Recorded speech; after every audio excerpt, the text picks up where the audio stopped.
गूंगी बहू अंधी सास। एक परिवार में 5 लोग थे।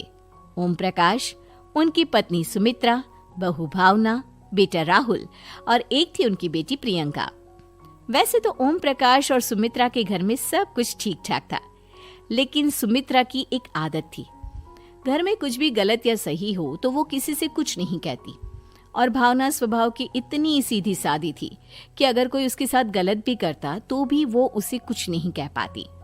इसी के चलते प्रियंका और राहुल घर में मनमानी चलाते रहते, क्योंकि घर को संभालने वाली औरतें इस तरह से रहती थी जैसे वो गूंगी और अंधी हो। माँ, मैं अपनी सहेलियों के साथ पिकनिक पर जा रही हूँ। ठीक है बेटा, चली जाओ। और मुझे आने में रात हो जाएगी, देर से ही आऊंगी मैं। अच्छा, कोई बात नहीं बेटा। अरे भावना, तुमको एक बार में समझ में नहीं आता क्या? नाश्ते में फिर से पराठे बना के रख दिए। कितनी बार तुमसे कहा है कि मेरे लिए ढंग का नाश्ता बनाया करो। ठीक है जी, आगे से ध्यान रखूंगी। अरे ये बहू से किस तरह से बात कर रहे हो तुम राहुल? अरे तो और क्या करूं पापा, इसको कही बात एक बार में समझ में ही नहीं आती।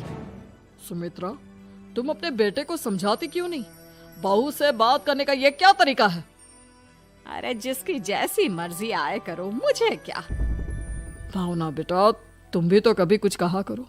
इस तरह क्यों सबकी बातें सुनती रहती हो?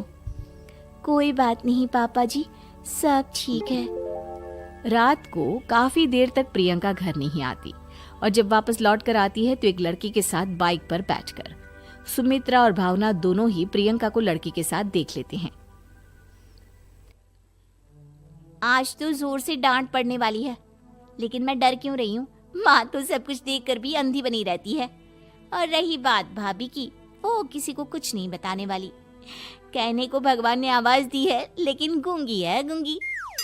अरे प्रियंका बेटा, इतनी रात को कॉलेज से लौट कर आ रही हो? कहाँ गई थी तुम?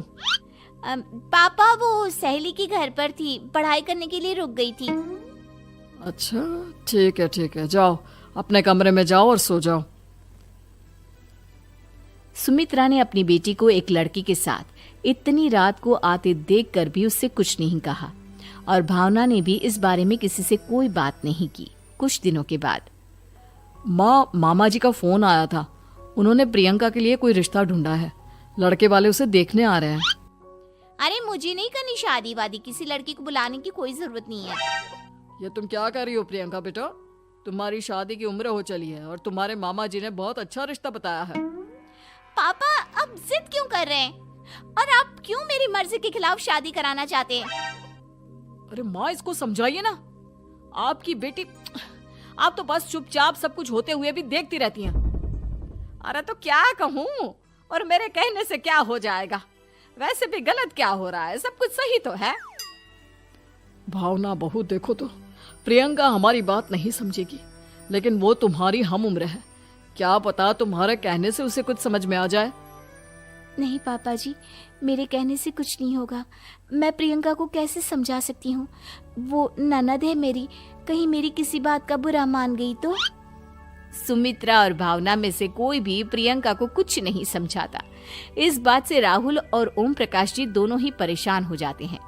और फिर जब लड़का प्रियंका को देखने के लिए आता है, मुझे आपकी बेटी बहुत पसंद है, मैं उसके साथ शादी करने के लिए तैयार हूँ। देखो, मुझे तुमसे शादी नहीं करनी, और ये बात जितनी जल्दी समझ में आ जाए अच्छा रहेगा। अरे तो फिर आप लोगों ने मुझे यहाँ बुलाया ही क्यों? माफ कर दो बेटा, वो हमारी बेटी जरा गुस्से में है, हम उसे समझाने की कोशिश करते हैं। हाँ, देखिए आप नाराज मत होइए, वो तो उसने बस ऐसे ही कह दिया होगा। अरे कोई ऐसे ही कुछ कहता है क्या? और ये आपकी पत्नी और माँ, ये दोनों इस तरह चुपचाप क्यों बैठे हैं, जैसे इस घर के मेंबर ही ना हो? आपके घर में सब कुछ ठीक तो है ना? अरे सब कुछ ठीक है बेटा। सुमित्रा, समझाओ ना अपनी बेटी को। अरे क्या समझाऊं, क्या होगा समझाने से? सब ठीक ही तो हो रहा है, गलत क्या हो रहा है? भावना, प्रियंका को अंदर लेकर जाओ और उससे समझाओ कि कितना अच्छा रिश्ता है। इतना अच्छा लड़का है, इस तरह से बिहेव ना करे। नहीं जी, मैं किसी से कुछ नहीं कह सकती जी। अरे अजीब परिवार है, मुझे तो यहाँ से निकलना पड़ेगा। इस तरह से तो आपकी बेटी की शादी किसी से नहीं हो सकती। जिसके घर की औरतें गूंगी और अंधी बनकर बैठ जाए, उस घर का कुछ नहीं हो सकता।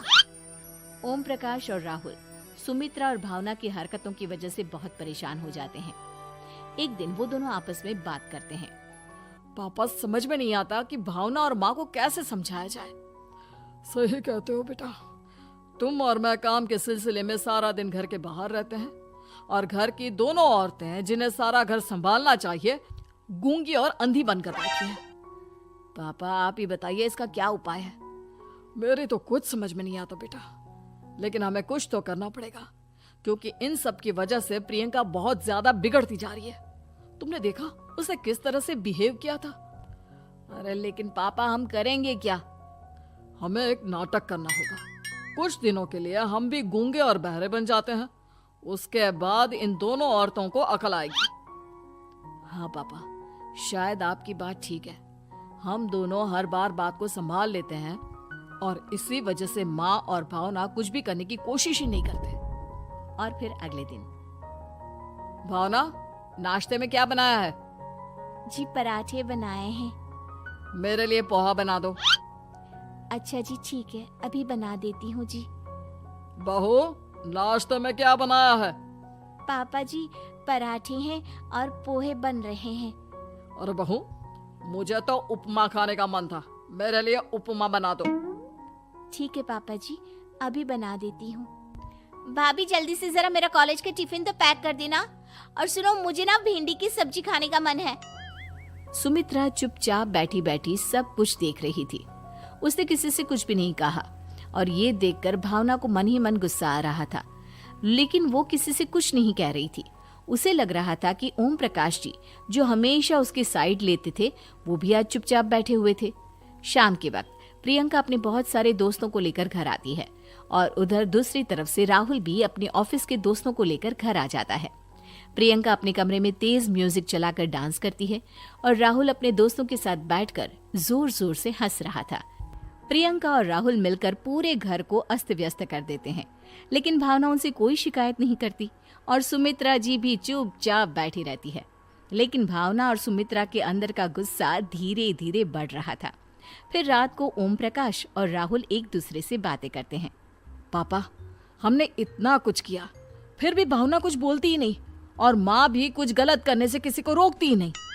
तुम चिंता मत करो बेटा, इन दोनों के अंदर का गुस्सा भर रहा है और बहुत जल्दी बाहर आने वाला है। अगले दिन, अरे बहू, ये कपड़े धुले हैं या गंदे हैं? पापा जी कपड़े तो मैंने धोकर ही आपकी अलमारी में रखे थे। मुझे तो साफ नहीं लग रहे, एक बार और धो देना। प्रियंका, मैं सोच रहा था कि तुम्हें उस लड़के से शादी नहीं करनी है ना, मत करो। एक काम करो, वैसे भी क्या रखा है शादी वादी में, तुम्हें जो लड़का पसंद है उसके साथ जाकर कोर्ट मैरिज कर लो। इस बार ओम प्रकाश और राहुल की बात सुनकर भावना और सुमित्रा के अंदर का गुस्सा जाग उठता है। मैं किसी से कुछ कहती नहीं जी, इसका मतलब ये है कि आप लोग मुझे परेशान करते ही रहेंगे। कल 4 बार मुझसे नाश्ता बनवाया, आज पापा जी मुझसे धुले हुए कपड़ों को बार बार धुलवा रहे हैं। अरे मैं इंसान हूँ जी, कोई मशीन नहीं हूँ। तुम दोनों ने मिलकर इस घर की कैसी हालत बना दी है और अपनी बहन को भागकर शादी करने के लिए कह रहे हो। तुम भाई हो या दुश्मन? ओम प्रकाश और राहुल जोर जोर से हंसने लगते हैं। अरे इसमें हंसने की क्या बात है?